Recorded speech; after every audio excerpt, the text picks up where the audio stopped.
अग्निपथ योजना लले के सीएम बघेल के बड़का बयान आइस कहिस 4 साल में बंदूक चलाना युवा सीख जाही। बेरोजगार होय में आपराधिक घटना में शामिल होही। केंद्र सरकार भविष्य से खिलवाड़ करत है। एक लड़ाई नशे के खिलाफ और बच्चों को जो आदत इस प्रकार से नशे के आदी होते हैं और उससे सब विषयों पे चर्चा की जा रही है, उसे किस प्रकार से बचाना है। और बहुत सारे जो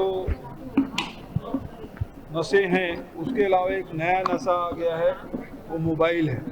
बच्चों के हाथ में मोबाइल पहुंचने के बाद और ये लॉकडाउन हुआ कोरोना के कारण से, ऑनलाइन पढ़ाई हुई तो बच्चों को उपलब्ध कराया गया मोबाइल। अब मोबाइल बच्चों के हाथ में आया है तो ऑनलाइन पढ़ाई के साथ साथ बच्चे अब उसमें नेट भी है, तो नेट के चलते बहुत सारे और भी उसमें गेम्स होते हैं, पबजी है और दुनिया भर के बहुत सारे ऐसे चीज़ें आ जाती है जिससे बच्चे उसके आदी होते हैं और उसके कारण उनका बचपना होते जा रहा है। ये चिंता का विषय है और इस विषय में विशेषज्ञ भी आए हैं, वो भी बता रहे हैं 3 जिले को, सूरजपुर, बिलासपुर और एक जिला और इसमें तो रायपुर, 3 को पायलट प्रोजेक्ट के रूप में इसमें लिया गया है और इस चुनौती का सामना देश भर में पेट्रोल डीजल के प्राइसेस बढ़ रहे हैं सर,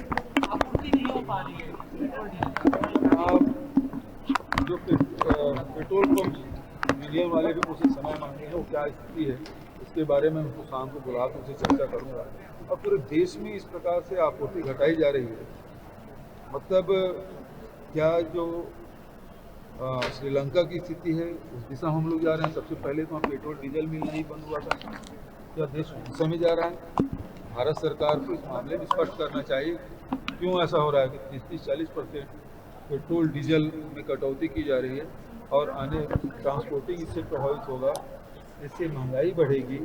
और दूसरी बात, अब खेती किसानी का सीजन आ गया है, यदि डीजल नहीं मिलेगा तो खेती भी प्रभावित होगा, क्योंकि हमारे धान की खेती होती है, एक गोई का सीजन है, चाहे वो धान बोएं, चाहे अरहर बोएं, चाहे वो कोदो कुटकी रागी बोएं, चाहे मक्का बोएं, तो सारी फसलें अब बोने का सीजन आया है और ऐसे समय में डीजल नहीं होगा।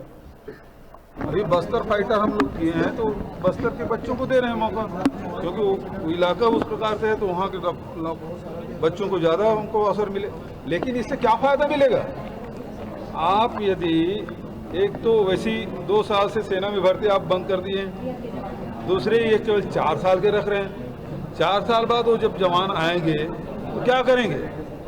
पुलिस लॉ एंड ऑर्डर के लिए होता है, सेना वो सुरक्षा के लिए होता है। सेना में जो भर्ती होता है वो केवल 2 चीज़ जानता है, एक दोस्त और दूसरा दुश्मन। और दुश्मन सामने दिखे तो उसे ख़त्म करना है, युद्ध करना, उसे लड़ाई करना है। तो सेना की ट्रेनिंग अलग है, पुलिस की ट्रेनिंग अलग है, लॉ एंड ऑर्डर के देखते हैं और ये उसको इससे नहीं जोड़ा जा सकता, दोनों की ट्रेनिंग अलग अलग है। तो क्या इस प्रकार से बात करके देश को ये संदेश देना चाहते हैं कि आगे पुलिस चाहे प्रदर्शनकारी आए, आंदोलनकारी हो, धरना दे, प्रदर्शन करे, बातचीत से समाज में और बहुत सारी घटनाएं घटती है, उसको समझा बुझा के पुलिस अपने पब्लिक रिलेशन डेवलप करती है और उससे लॉ एंड ऑर्डर की स्थिति संभालते हैं। सेना वो नहीं करते और उस प्रकार से आप उम्मीद करते हैं तो वो ट्रेनिंग अलग है, ये ट्रेनिंग बिल्कुल अलग है। नंबर 1। नंबर 2, सेना पूर्णकालिक भर्ती क्यों नहीं कर रहे हैं? 2 साल से आप भर्ती नहीं कर रहे हैं और 4 साल बाद वो जवान 22-23 साल का लड़का वापस जब अपने घर लौटेगा और बेरोजगार होगा तो इतने लोगों को सब जगह क्या पुलिस में भर्ती करें? संभव है। और भर्ती हुए ठीक है और नहीं भर्ती हुए वो तो उनको तो बंदूक चलाना आ गया है। तो समाज को किस दिशा में ले जा रहे हैं आप? आपकी नीयत ठीक नहीं दिखाई दे रही है।